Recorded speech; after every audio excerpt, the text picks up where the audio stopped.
Assalamualaikum warahmatullahi wabarakatuh. Perkenalkan, saya Tri Kurniamedi Sinta. Saya Kurniasi. Kami dari kelas 21B, Prodi Pendidikan Informatika Universitas PGRI Sumatera Barat. Baiklah, adapun pembuatan video ini bertujuan untuk menjelaskan tahapan-tahapan metode SDLC, di mana materinya yang akan disampaikan oleh Kurniasi. Baiklah, studi kasus dari kelompok kami yaitu penerapan metode SDLC Waterfall dalam pembuatan sistem informasi akademik berbasis web pada Pondok Pesantren Al-Habib Soleh, Kabupaten Kuburaya, Kalimantan Barat. Selama ini dalam segala pengarsipan, terutama pada Madrasah Aliyah Pondok Pesantren Al-Habib Soleh bin Alwi Al-Haddad, masih menggunakan pencatatan buku maupun kertas yang disimpan pada buku induk seperti untuk menyimpan data guru, santri, dan nilai.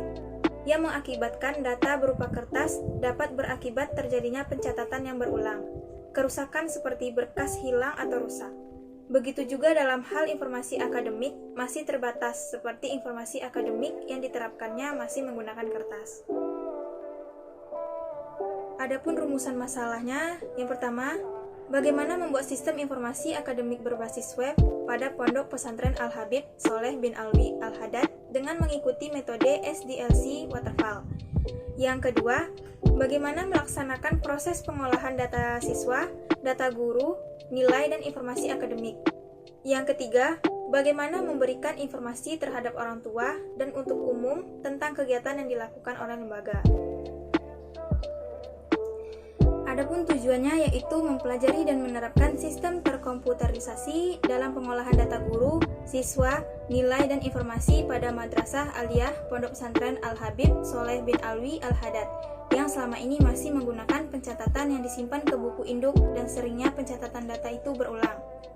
Selanjutnya, kesulitan dalam hal pencapaian informasi perkembangan siswa kepada orang tua siswa, memberikan wadah komunikasi santri dan orang tua santri tentang informasi dan kegiatan santri, dapat memberikan solusi yang lebih baik dari setiap permasalahan yang dialami Madrasah Aliyah Pondok Pesantren Al-Habib Soleh bin Alwi Al-Haddad.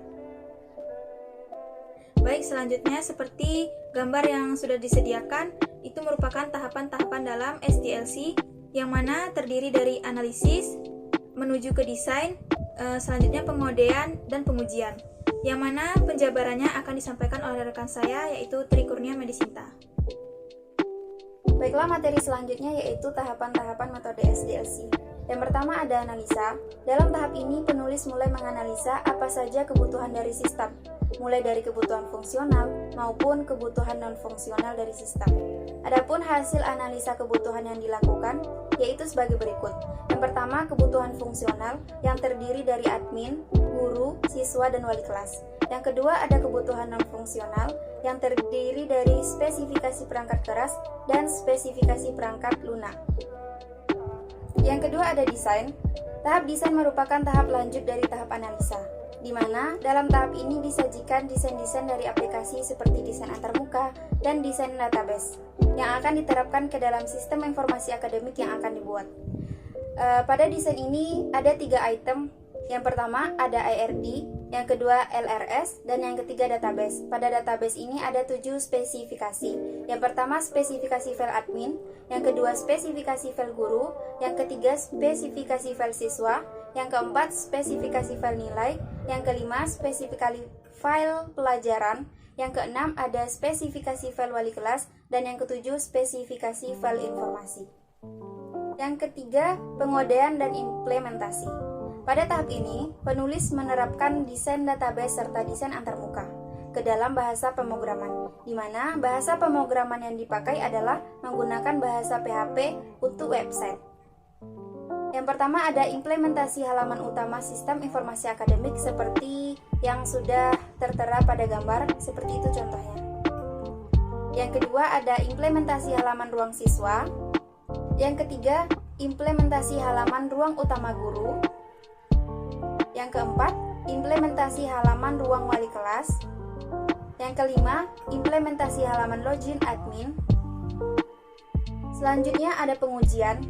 Tahap uji merupakan tahap akhir dari metode waterfall, di mana dalam tahap pengujian ini digunakan teknik pengujian black box testing. Yang pertama ada halaman login admin. Pengujian ini dimaksudkan untuk menguji apakah ketika admin salah memasukkan kode nick dan password, bahkan sama sekali tidak diisi dan langsung melakukan proses login, maka sistem akan menampilkan pesan menolak masuk ke sistem. Sehingga tidak sembarang orang bisa masuk ke sistem. Dan setelah diuji dengan berbagai skenario, maka halaman ini berjalan dengan baik. Selanjutnya, pengujian fungsional tambah siswa.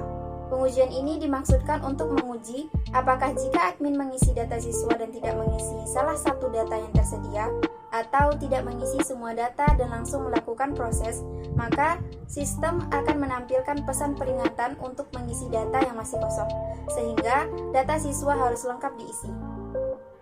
Selanjutnya, pengujian fungsional tambah informasi akademik.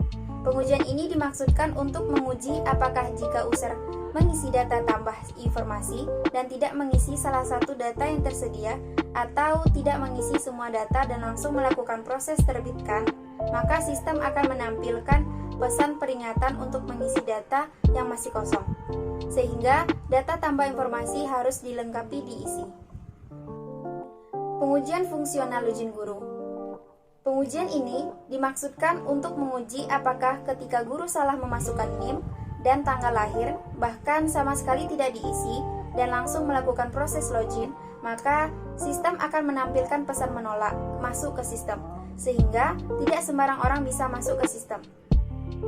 Baiklah, materi selanjutnya yang akan disampaikan oleh rekan saya Kurniasi. Baik, selanjutnya ada pengujian fungsional masukan nilai. Pengujian ini dimaksudkan untuk menguji apakah ketika guru memasukkan nilai atau tidak diisi dan melakukan proses simpan, maka sistem akan menampilkan peringatan untuk mengisi data yang masih kosong, sehingga data nilai harus diisi. Selanjutnya ada pengujian fungsional login wali kelas. Pengujian ini dimaksudkan untuk menguji apakah ketika wali kelas salah memasukkan NIS dan tanggal lahir, bahkan sama sekali tidak diisi, dan langsung melakukan proses login, maka sistem akan menampilkan pesan menolak masuk ke sistem, sehingga tidak sembarang orang bisa masuk ke sistem. Selanjutnya ada pengujian fungsional tambah informasi wali kelas. Pengujian ini dimaksudkan untuk menguji apakah jika wali kelas mengisi data informasi dan tidak mengisi salah satu data yang tersedia atau tidak mengisi semua data dan langsung melakukan proses simpanan, maka sistem akan menampilkan pesan peringatan untuk mengisi data yang masih kosong, sehingga data tambah informasi harus lengkap terisi. Selanjutnya ada pengujian fungsional login siswa. Pengujian ini dimaksudkan untuk menguji apakah ketika siswa salah memasukkan NIS dan tanggal lahir, bahkan sama sekali tidak diisi, dan langsung melakukan proses login, maka sistem akan menampilkan pesan menolak masuk ke sistem, sehingga tidak sembarang orang bisa masuk ke sistem. Selanjutnya ada pengujian fungsional profil siswa. Pengujian ini dimaksudkan untuk menguji apakah jika admin mengisi data siswa dan tidak mengisi salah satu data yang tersedia atau tidak mengisi semua data yang langsung melakukan proses, maka sistem akan menampilkan pesan peringatan untuk mengisi data yang masih kosong, sehingga data siswa harus lengkap terisi. Itu tadi pemaparan materi dari tahapan-tahapan pada SDLC. Selanjutnya, kami menyediakan video tutorial tahapan-tahapan pembuatan bagan SDLC. Berikut videonya.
Baiklah, sekian pemaparan materi dari kami.